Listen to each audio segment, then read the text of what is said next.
दोनों तस्वीरों में कुछ ना कुछ 3 चीजें मुख्तलिफ हैं। यार मेरे को जवाब इसको देने देना भाई।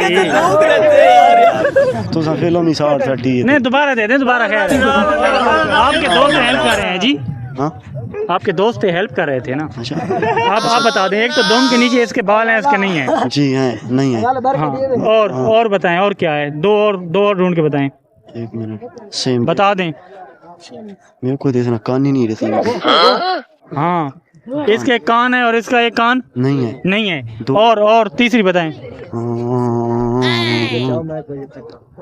बता दें। कर यहाँ देखा तीसरा नजरीन से पूछ लें। नहीं नहीं टाइम आउट होने वाला है।